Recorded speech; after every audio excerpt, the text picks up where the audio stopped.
Neredmet defence కాలనీలో ఉన్న Khattar chaiwala shop తొలగించాలని డిఫెన్స్ కాలనీ నివాసితులు సంక్షేమ సంఘం నాయకులు నిరసన వ్యక్తం చేశారు. డిఫెన్స్ కాలనీ నివాసితులు తమ నివాస ప్రాంతంలో అనధికార వాణిజ్య సంస్థలను మరియు నిర్మాణాలను అనుమతించవద్దని మల్కాజిగిరి మున్సిపల్ కార్పొరేషన్ కమిషనర్ను అభ్యర్థిస్తూ ప్లాకార్డులతో నిరసన చెప్పారు.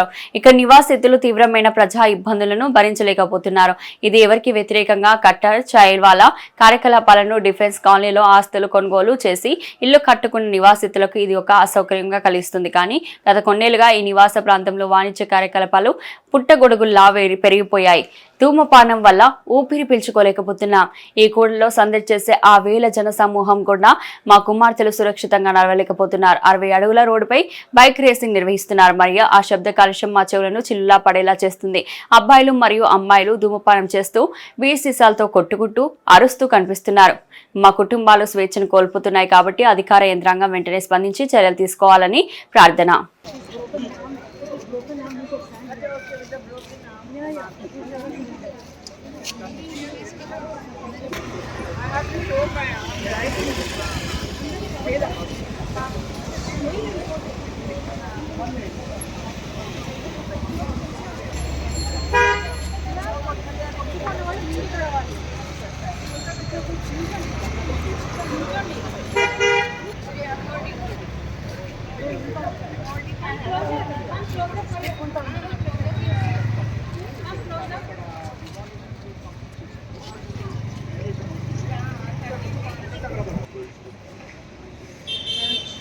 सर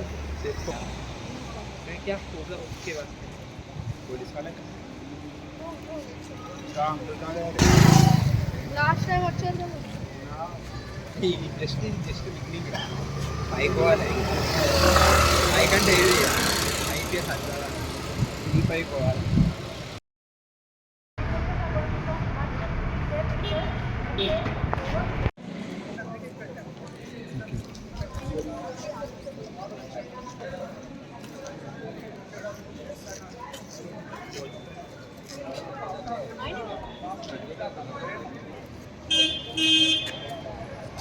పేజ్ అంతా కవర్ అయిపోయింది.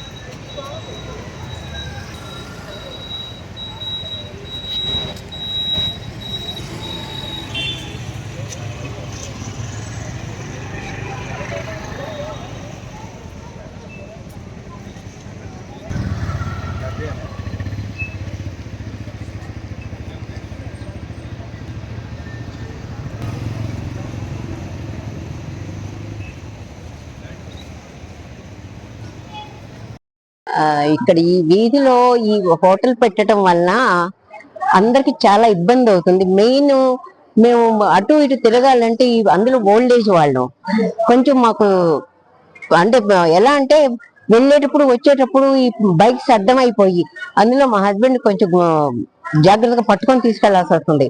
అటువంటిప్పుడు ఎటు వెళ్ళిపోతుంటే ఏ బైక్ వస్తుందో కూడా తెలియదు. అందులో అన్ని నిలబడి ఉండటం వలన మాకు పక్క నుంచి రావడానికి కూడా అవకాశం కలగటం లేదనమాట. అందుకని చెప్పేసి మేము దీని గురించి ఇప్పుడు ఇట్లా మెయిన్ అంటే రెసిడెన్షియల్ ఉన్న చోట పెట్టడం అనేది చాలా ఇబ్బందికరంగా అనిపిస్తోంది మాకు. అందుకని దయచేసి మా ఇబ్బందులు గ్రహించి ఇది వెంటనే తీయించేస్తారని చెప్పి ఆశపడుతున్నాము. మా కోరిక సఫలం అవుతుందని ఎదురు చూస్తున్నాము. ఓకే, ఇక్కడ ఇది పెట్టినప్పటి దగ్గర నుంచి ఇంత ముందు ఎప్పుడు ఫేస్ చేయలేదు, కానీ ఇక్కడ చాలా ట్రాఫిక్ ప్రాబ్లం కూడా చాలా అవుతుందండి. డ్రైవింగ్ చాలా ర్యాష్ డ్రైవింగ్ చేస్తున్నారు. ఇక్కడ 2-3 టర్నింగ్స్ ఉన్నాయి.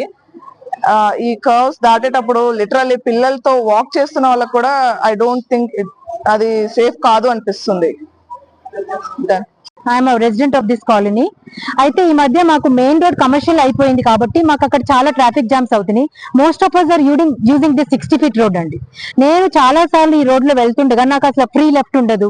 వీళ్ళందరూ ఇక్కడ ఒక 50-70 బైకులు, అక్కడ 50-70 బైకులు, అక్కడ కార్లు, పైగా అది కాకుండా అన్రూలీ క్రౌడ్ అండి. అన్రూలీ క్రౌడ్ అంటే వాళ్ళు అలానే ఉంటారు కానీ మనం హాంక్ చేసినా వాళ్ళు కదలరు మెదలరు, పైగా మనల్ని ఎదురు చూస్తూ ఉంటారు ఏమైనా చేద్దామని, మనకేమో భయము. సో అందుకని మేము ఏం చేసామంటే అది ఏంటిది, ఎందుకు జరుగుతుంది ఇట్లా, మనం ఎందుకు ఇట్లా సఫర్ అవ్వాలి, ఇక్కడేమో మొత్తం అంతా పొగ అని వీళ్ళు ఏడుపులు, మేమేమో ట్రాఫిక్ వల్ల గొడవ, ఇదంతా చూసి పెటిషన్ వేసామండి.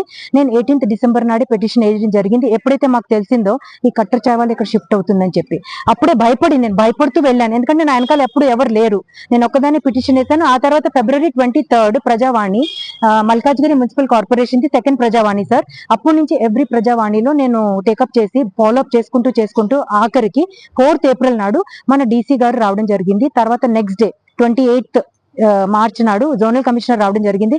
ఇది unauthorized establishment, unauthorized construction within a residential area అని చెప్పడం జరిగింది. So he was given the orders of seizing the material. So 4th April నాడు సీజ్ చేసేసారండి మెటీరియల్ సీజ్ చేసినాక వాళ్ళు నోటీస్ ఇవ్వడం జరుగుతుంది కదా సాధారణంగానే. సో ఆ నోటీస్ పీరియడ్ 14th April కి ముగుస్తుంది.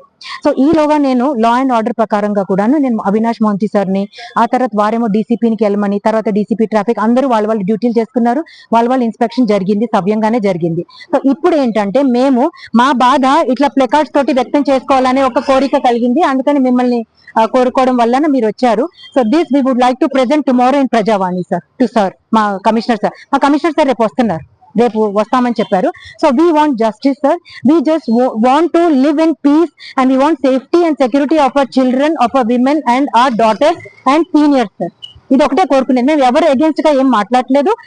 We are facing the after effects of one particular shop. After effects అంటారు దీన్ని, సైడ్ ఎఫెక్ట్స్ లాగా వచ్చినాయి మాకు. సో సైడ్ ఎఫెక్ట్స్ చాలా ప్రాబ్లమ్ గా ఉంది మాకు. ఇప్పుడు మీరే చూస్తున్నారు, ఈ మాత్రం పబ్లిక్ కే ఇంత జాగ్రత్తగా వెళ్లాల్సి వస్తుంది. మీరు ఇమాజిన్ చేయలేరు అసలు మామూలుగా అయితే ఎలా ఉండేది. పైగా బైక్ రేసులు సార్, రాత్రి పూట అడ్డంగా రోడ్డు మీద బర్త్డే పార్టీలు సెలబ్రేట్ చేసుకోవడం, నిద్ర లేదు. అందుకని మా ప్లెకార్డ్స్ లో రాసాం మేము, we want sleep, we want to live happily, we want to live healthily, ఇవన్నీ రాసుకోవడం వల్ల, ఎందుకంటే ఇది మా బాధ వ్యక్తం చేసుకున్నాం మేము. It is not out of passion అవరో లేకపోతే ఏదో సంతోషం వల్ల మేమే వ్యక్తం చేసుకోలేదు. చాలా అవస్థ పడుతున్నాం సార్, మీరే చూస్తుంటారు అంతమంది వృద్ధులు ఉన్నారు. మాకు ఇది నార్త్ పార్క్ కూడా ఇక్కడ ఉంటుంది సార్, చాలా ఫేమస్ పార్క్. వీళ్ళందరూ ఇక్కడ నడిచి వెళ్ళడానికి కూడా ఈ ఆంటీ చెప్పినట్టు చాలా ప్రాబ్లం అవుతుంది మాకు. That is the only issue sir. We don't want anything that will effect our peace, safety and security of the residents of defence colony sir, అంతే చెప్పదలుచుకున్నా. This is a very simple, it's a straight issue between residents and municipal corporation. ఈ shop ఏదైతేనే, ఈ shop కావచ్చు, రేపొద్దున వేరే shop కావచ్చు. And one more thing I would like to mention sir, ఆయన అంటున్నాడు నేను మార్చుకుంటాను స్మోకింగ్ చేయించిన, బట్ సార్ ఆ క్రౌడ్ చాయ్ క్రౌడ్ అయితే కాదు సార్, ఆ క్రౌడ్ చాయ్ తాగే క్రౌడ్ కాదు, అది మాకు తెలుసు. కానీ ఇది మా డ్యూటీ కాదు, అది ఏంటి కనుక్కోవడానికి మాకు అవసరం కూడా లేదు. It's none of our business. అది చాయ్ క్రౌడ్ అయితే కాదు. రేపొద్దున ఈయన జ్యూస్ అమ్మినా సరే అదే క్రౌడ్ వస్తుంది, రేపొద్దున పాలు అమ్మినా అదే క్రౌడ్ వస్తుంది. So we have problem with the crowd which is coming here, which is catering to. వేరే చోట ఎక్కడ చూడండి ఆ క్రౌడ్ ఉండదు ఇక్కడ మీకు. So basically we want to be a no smoking zone sir. మాకు చాలా ఇబ్బంది అవుతుంది passive smoking and whatever you know the effects of all that. నా పేరు శివశంకర్, నేను మారుతిపాల్ అపార్ట్మెంట్ నుంచి ఉంటున్నాను, సీనియర్ సిటిజన్. ఇక్కడ ఇటీవల ఏర్పాటు చేసినట్టు చాయ్ వాళ్ళ కత్తార్ ఎవరైతే ఉన్నారో అది స్థాపించిన తర్వాత చిన్నపిల్లలకు, సీనియర్స్ కు, లేడీస్ కు అందరికి కూడా ఈ పొల్యూషన్, వివిధ రకాలైన పొల్యూషన్స్ వస్తున్నాయి. ఇక్కడ residential area, complete residential area. మేము ఎంతో మంచిగా ఉన్నాం ఇక్కడ రిటైర్మెంట్ అయ్యి, కానీ ఇక్కడ ఉన్నటువంటి పరిస్థితులు చూసినట్టయితే 2-3 నెలల నుంచి ఉండే పరిస్థితి లేదు, మాకు నిద్రలు లేవు, అన్ని రకాలైనటువంటి డిస్టర్బెన్స్లు వస్తున్నాయి. కాబట్టి ఎంఎంసి కమిషనర్ గారికి రిక్వెస్ట్ చేస్తున్నాను, తొందరలో ఈ యొక్క దాన్ని సాయి కతార్ని షిఫ్ట్ చేయవలసిందిగా కోరుతున్నాను. నమస్కారం సార్. హలో అండి, నేను ఈ అపార్ట్మెంట్ లో ఉంటాను, విన్యాడ్ జాస్పర్ లో. కట్టర్ చాయ్ పక్కనే మా బిల్డింగ్ ఉన్నది. మాకు వచ్చేసి ఈ బిజినెస్ వచ్చేసి చాలా, బిజినెస్ అని కాదు, such an establishment in a residential area is a really painful experience to have, especially when you have aged parents at home. My father is 75. He is immobile and the only scope of entertainment for him is the balcony facing the road. Since this place has started, we are not able to make my father sit in the balcony because of the smoke that we experience. Smoke smell enta strong undante edo ma intlone evaro vachi smoke chesinattu untundi. Apart from that, my neighbor tuition nappistadi sayantram puta. చాలా పిల్లలు tuitions మానేశారు just because this joint is open, because there's a lot of traffic around the corner, too much of nuisance. Apart from that, Ratri Puta, after 11:30, 12 o'clock, people celebrate birthdays andi. Birthdays appudu em chestaru? Ratri 12 o'clock, they burst hydrogen bombs. Can you please imagine how horrible that is in a non-festival season? So that's a very terrible experience, because being a youngster, I myself get shocked. I can imagine how shocked my parents must be, who are old age people. And apart from that, this is really not fair to have a commercial establishment in such a pure residential area. Everybody is giving example of Koyanko, F3, etc., which is located on the main street of the Defence Colony. But this is not a main street. This is supposed to be absolutely residential area. People have exams, people have jobs, people have diseases. I have dust allergy. I'm not able to survive with this pain. So this is really not done. I really hope management, the government really takes an action against such approvals, and not just in my colony, but also all across the colonies, because this is not acceptable conditions for a citizen to live. Ante andi. Thank you.